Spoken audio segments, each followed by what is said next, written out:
वो आता है एक मोटरसाइकिल लेकर के पहाड़ी पर चढ़ जाता है और कहता है वो माउंटेन व्यू पीता है और कहता है डर के आगे जीत है, और वो वहां से छलांग लगा देता है। उसको यहाँ लाके खड़ा करो और कूदाओ, इन पहाड़ों से कूदेगा वो नहीं कूदेगा। हमारी श्रद्धा उन लोगों के प्रति है और उनके प्रति यदि हम श्रद्धा रखेंगे तो वो एसिड हमें वो पिलाएंगे, माउंटेन व्यू को हमें पिलाएंगे, फिर उससे हमारा शरीर नष्ट होता चला जाएगा। और यदि आपकी श्रद्धा इन आचार्यों के प्रति है तो ये आपको घी और दूध पिलाएंगे, ये आपको व्यायाम कराएंगे, ये आपको हवन और संध्या कराएंगे, जिससे आपका शरीर भी बलिष्ठ होगा, आपके मन और बुद्धि भी बलिष्ठ होती चली जाएगी। तो आपने उपनयन लिया है, आज से आप आचार्य के समीप आए हैं और मैंने कहा कि ये कोई धागा नहीं है, आप ऐसा मान लो कि मैंने धागा पहन लिया है, इससे आपका कोई संकल्प पूरा नहीं होगा।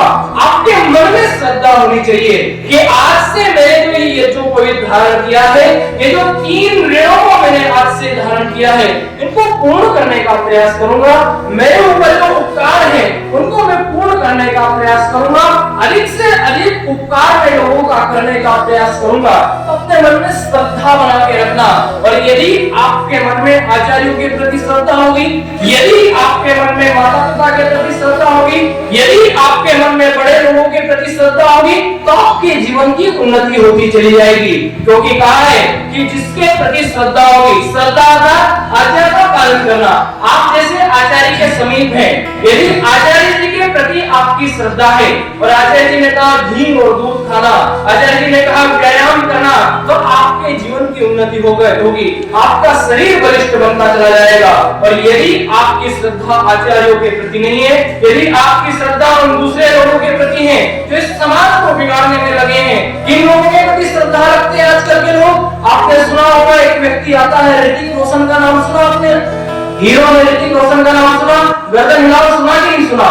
सुना है ना? वो आता है एक मोटरसाइकिल लेकर के पहाड़ी पर चढ़ जाता है और कहता है वो माउंटेन व्यू पीता है और कहता है डर के आगे जीत है, और वो वहां से छलांग लगा देता है। उसको यहाँ लाके खड़ा करो और कूदाओ, इन पहाड़ों से कूदेगा वो नहीं कूदेगा। हमारी श्रद्धा उन लोगों के प्रति है और उनके प्रति यदि हम श्रद्धा रखेंगे तो वो एसिड हमें वो पिलाएंगे, माउंटेन व्यू को हमें पिलाएंगे, फिर उससे हमारा शरीर नष्ट होता चला जाएगा। और यदि आपकी श्रद्धा इन आचार्यों के प्रति है तो ये आपको घी और दूध पिलाएंगे, ये आपको व्यायाम कराएंगे, ये आपको हवन और संध्या कराएंगे, जिससे आपका शरीर भी बलिष्ठ होगा, आपके मन और बुद्धि भी बलिष्ठ होती चली जाएगी। तो अपने मन, शरीर और आदि को बलिष्ठ करना है, इन आचार्यों के प्रति श्रद्धा रखने का प्रयास करना, इनसे अधिक से अधिक ज्ञान का ग्रहण करने का प्रयास करना।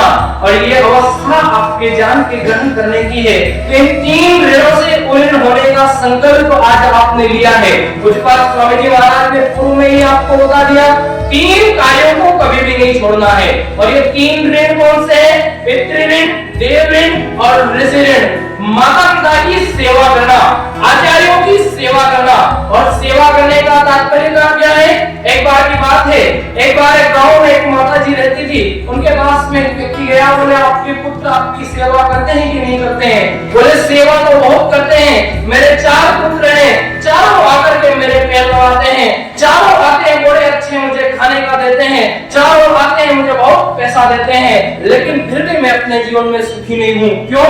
क्योंकि वो मैं सेवा तो मेरी करते हैं लेकिन मेरी आज्ञा का पालन नहीं करते हैं। जहां मैं उन्हें अच्छा अच्छा भोजन खाने को कहती हूँ, वहां वो मांस आदि खाते हैं, वहां वो अंडे आदि खाते हैं। जहां मैं उन्हें कहती हूँ सुबह जल्दी उठा करो, वहां वो जल्दी नहीं उठते हैं, 8 बजे तक उठते हैं, जल्दी सोते नहीं है। तो सेवा का मतलब केवल उनके पैर दबाना, केवल उनके लिए भोजन लाना, उनके लिए पैसों की व्यवस्था करना सेवा नहीं होती है। यदि सेवा अच्छे रूप में आप करना चाहते हो तो आचार्यों की आज्ञा का पालन करना, माता पिता की आज्ञा का पालन करना, और यदि उनकी आज्ञा का पालन किया तो आपके जीवन की उन्नति होती चली जाएगी। तो पहली बात, आज से आपके मन में संकल्प होना चाहिए, मैं आचार्यों के प्रति श्रद्धा रखूंगा और उनकी आज्ञा का पालन करूंगा, माता पिता की आज्ञा का पालन करूंगा, बड़े लोगों की आज्ञा का पालन करूंगा।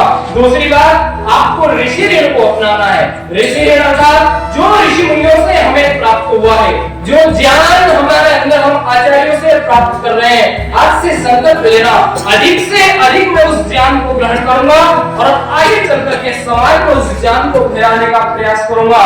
ये नहीं कि मैंने कोई ज्ञान ग्रहण किया केवल मेरे तक ही वो सीमित रहे, पूरे संसार तक वो ज्ञान जाना चाहिए। तो आपको ज्ञान की उन्नति आज से करना है और अंत जो है देवताओं को प्रसन्न करने का प्रयास करना है। मुख्य रूप से देवता कौन है? ईश्वर हमारा देव है, देवों का देव वो महादेव हमारा देवता है। तो पहले ईश्वर को प्रसन्न करने का प्रयास करना, और ईश्वर प्रसन्न कब होंगे?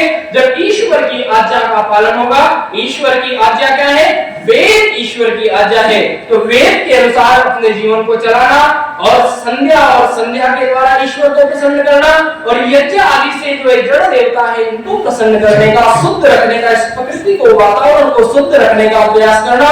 और जब आप तीनों प्रकार से करोगे, तीनों ऋणों को, तीनों उपकार